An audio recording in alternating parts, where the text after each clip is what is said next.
Hey everybody, what's going on? This is Sam from Historic Travels and welcome to another video. And as always, before we get started today, I'd just like to take a quick moment to welcome all my new subs and to thank everybody who's been leaving me comments and messages down below. Thank you all so much, I really appreciate it. And if you would like to take a couple of extra steps to help support the channel a little bit more, there's a merch store and a Patreon for this channel in the links below. Thank you all so much for all your support.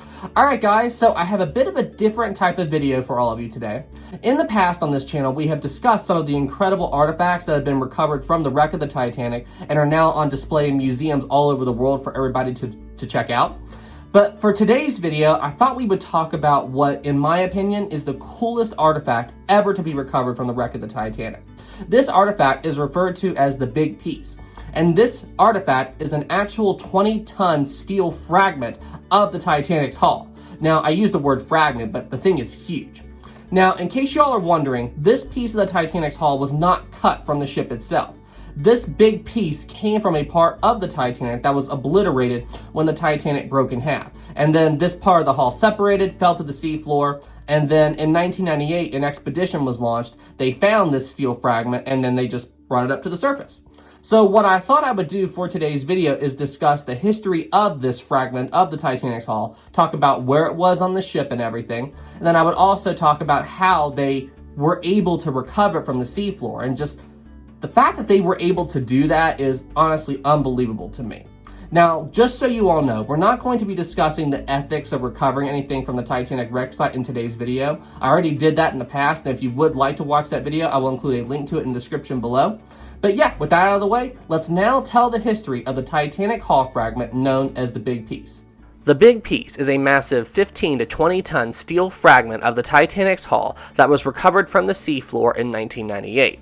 Now, when the Big Piece was still connected to the Titanic itself, pre-sinking of course, the Big Piece was located on the Titanic's starboard side just aft of the third funnel and just forward of the aft grand staircase. A good chunk of the Big Piece was located on the Titanic's sea deck level, with parts of it also being on the Titanic's D deck level. Now, in case you're curious what was behind these two porthole windows when this piece of the Titanic's hull was connected to the ship, well, it was two first-class staterooms, C-79 and C-81, as well as two bathrooms for these staterooms. And in case you're curious as to who was occupying these staterooms on the Titanic's maiden voyage, well, these staterooms happened to be unoccupied while the Titanic was sailing across the Atlantic on its maiden voyage. Now, those two first-class staterooms represent the C-deck level part of the Big Piece hull fragment. In regards to the D-deck level part of the Big Piece hull fragment, behind that was a tiny part of the Titanic's first-class galley. Although, there is still something very important we need to discuss about the D-deck level part of the Big Piece hull fragment. You see, this fragment of the Big Piece hull section currently on display mostly only represents the C-deck level part of the Titanic. The part of the Big Piece hull fragment that represents the D-deck level part, well, you see, it's no longer here. What they had to do was they had to remove it from the C-deck level part after they recovered it from the seafloor in order to properly display both pieces. All right, guys, everybody calm down. You don't need to be getting your pitchforks ready. I can already hear you all in the comments section getting ready to type, "What do you mean they cut a segment of the Titanic's hull off of that? How could they deface history like that? Why would they do such a thing?" All right, so just calm down. For once, I'm not the one raging. I'm telling you all not to rage. You see, they had a really good reason for cutting the D-deck level part off of the C-deck level part, and I'll explain that right now. The photo you see here is of the Big Piece hull fragment as they were recovering it from the bottom of the ocean. Now look at the top of the Big Piece hull fragment. Do you see all of those porthole windows? Well, that's the C-deck level part of the Big Piece hull fragment. Now look at the bottom of the Big Piece. Do you see this big jagged piece of metal just sticking out of the bottom of it? I circled it in red in case you don't know what I'm talking about. Well, this jagged piece of metal coming out of the bottom of the Big Piece hull fragment, that's all that remains of the D-deck level part of the Big Piece hull fragment. So as you can see, there's not that much there, and what little of it that is there, it doesn't really look like anything. It's just a big jagged piece of metal, and it's very awkwardly connected to the C-deck level part. So because of this, this made working with the C-deck level part very difficult and hard to do. So honestly, because of this, I really don't blame them for cutting off the D-deck level part, considering that there was very little there for them to work with in the first place. So, what ultimately happened to the D-deck level part of the Big Piece hull fragment? Well, unfortunately, everybody, they weren't able to keep it, and they just said it was too badly damaged, there wasn't enough there, so they decided to just get rid of it. So they cut it off at the sea deck level, and then as far as I know, they scrapped it, they threw it away, they didn't keep it. I totally got you all, didn't I? Sorry. Okay, my second joke of the video. But yeah, no. It's fine. I promise it's fine. What they ended up doing was they have both pieces of the Titanic's big piece hull fragment on display in two separate locations. So they have the C deck level part of the big piece hull fragment on display in one museum, and then they have the D deck level part on display in another museum. But stay tuned till the end of the video, and I'll go over the locations of both fragments of the big piece so all of you can properly see it for yourself. But for now, let's continue the story of the big piece hull fragment and the history behind it. Okay, so far in this video, we have talked about the history of the big piece, we've talked about where it was located on the Titanic itself, we talked about what was behind it, etc., etc. Now what I want to do is talk about what happened to the hull fragment known as the big piece that caused it to be separated from the Titanic in the first place. You see, the event that caused the big piece hull fragment to become detached from the rest of the Titanic was the actual breakup of the Titanic itself during the final stages of the sinking. Now, what do I mean by this? Well, I'll explain.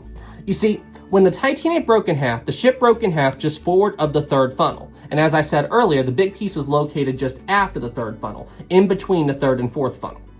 So what happened was, when the Titanic broke in half, she didn't break into just two large parts, the bow and the stern. It's more accurate to say that the Titanic broke into four parts. You see, the area in between the third and fourth funnel, in between my two fingers right here, this part of the Titanic was massively structurally compromised by the event of the Titanic breaking in half.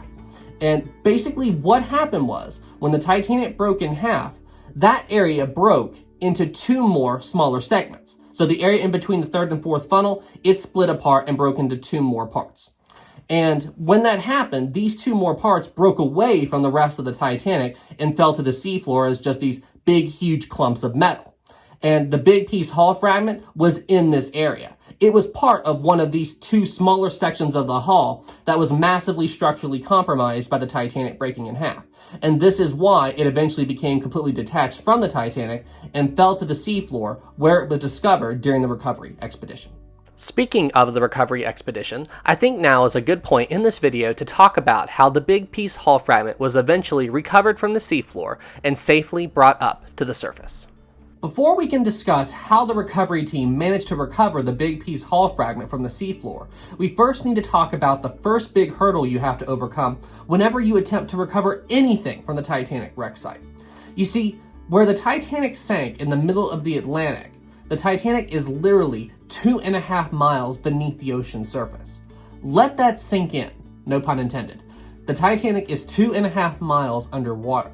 Now, at those depths, no human can swim down that far and live to tell the tale. You see, at those depths, the pressure, if any human tried to swim down that far, would literally just crush you in less than a millisecond. Because, I mean, you just can't do it. So in order for you to recover anything from the Titanic wreck site, you have to dive in a submersible. And even then, you have to be in a special submersible designed to take the pressure at those depths. So honestly, recovering anything from the Titanic, even something small like a teacup, is a huge undertaking.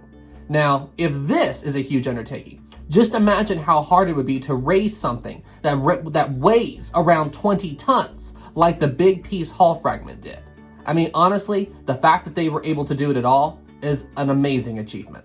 So, ultimately, how was the big piece hull fragment recovered from the seafloor and brought up to the surface? Well, here's what happened. In 1996, an expedition was launched to recover the big piece, and once the expedition team reached the site at which the Titanic went down, a few men went down to the wreck site in a submarine, and then, using a pair of robotic arms attached to the sub and a small remote-controlled ROV, they successfully managed to attach a series of cables to the big piece hull fragment that they would use in order to pull the big piece hull fragment up to the surface. Now, once the expedition team was successful in attaching these cables to the big piece hull fragment, then what? What do you use in order to generate buoyancy in order to lift it from the bottom of the ocean up to the surface? Well, they use something that is called lift bags. Lift bags are essentially a bag that they use to generate lift in order to pull something up from the bottom of the ocean and carry it up to the surface. But now the big question is, what do you use to generate buoyancy within these lift bags to bring something up? It can't be air, because while it's common knowledge that air creates buoyancy, if you had these lift bags full of air, if you tried to send it down that deep due to the pressure that we discussed earlier, well, the water pressure would literally just crush the lift bags in 2 seconds. Whatever you send that deep into the ocean to generate buoyancy, it has to be something with no air in it. So what you'd have to do is use a liquid that is lighter than water in order to generate buoyancy. And that's what the expedition team that went out there to recover the big piece did. What they ended up doing was, these lift bags that they used, they filled them up with up to 5,000 gallons of diesel fuel. Because where diesel fuel is lighter than water, even though it's a liquid, it's extremely buoyant. And because the lift bags were full of a liquid and there was no air pockets in it, well, the pressure wouldn't affect it. So by using diesel fuel, you now have a liquid that is extremely buoyant, the pressure won't affect it, and now you have a means to lift a very heavy object like the big piece hull fragment of the Titanic from the bottom of the ocean and bring it up to the surface. Once the lift bags were full of diesel fuel, the expedition team then attached a series of chains to the bags in order to drag them down to the bottom of the ocean. Once there, the team attached the big piece hull fragment to the lift bags, and then they detached the chain from the lift bags. Once this was done, the lift bags began to head for the surface, dragging the big piece hull fragment with it. For the first time since the Titanic sank, a big piece of the Titanic's hull was now heading towards the surface. Now, at least during the beginning part of the ascent of the big piece, everything went fine. However, when the big piece got within 200 feet of the ocean's surface, disaster struck. While they were still in the process of pulling the big piece in, a sudden storm moved in, and it severed the cables holding the big piece to the lift bags, and the entire thing, I kid you not, fell all the way back down to the bottom of the ocean. Can you believe that? I mean, after all this work, all this time, all this preparation, and then just an unexpected storm comes in, severs the cables, and it goes right back down to the bottom. I mean, it was 200 feet from the surface. Holy cow. Anyway, after this happened, the expedition team went back down to the bottom to survey the damage to the big piece, and they found it in still good condition, and it was basically just sticking straight up out of the seafloor. Unfortunately, though, the expedition team did not have the resources to attempt to bring it up again. So what they had to do was leave the big piece and then go home, and then they were going to come back at a later time and recover it. Then, 2 years later, in 1998, they were able to do that. They came back out, reused the same techniques and the same technology, and were successful in raising the big piece from the bottom of the ocean and successfully bringing it aboard the expedition vessel. Once the expedition team was successful in getting the big piece onto their ship and back to land, they began to work on it so that the oxygen wouldn't corrode it too badly, and then once they were done preserving it, they put the big piece on display for the entire world to see. Now, I'm pretty sure the big piece has traveled around a bit to different museums all around the world, but as far as I know, the big piece is primarily on display in 2 locations. The C deck level part is in one area and the D deck level part's in another. To the best of my knowledge, and if I'm wrong about this, please correct me, it seems like that the C deck level fragment is usually kept in a Titanic museum in Las Vegas, and then the D deck level part is kept in a Titanic museum in Orlando, Florida. Now, I have personally seen the D deck level part when I visited the Titanic Museum in Orlando a few months back, and it was a really cool thing to see. I haven't made it out to Las Vegas yet to check out the C deck level part, but I hope to do that very soon. Alright guys, well hey, that's it for today's video. You now know the complete story of the big piece and how it was successfully recovered from the seafloor. I hope you guys enjoyed this video. Be sure you leave it a like, be sure to subscribe, and thank you all so much for all the support. I could not do this without you. Alright everybody, well hey, you all stay safe out there, and I'll see you in the next one. Have a good day everybody. Before you go, I did do a review video of the Titanic Museum in Orlando, Florida, where they keep the D-deck level part of the big piece. If you would like to watch that video, please click the link in the description below. Special thanks to our Captain level Patreon supporters, Jeffrey Clayton, Dakota Charbonneau, Moosh, and Greg Gallick. Thank you all so much for all the support.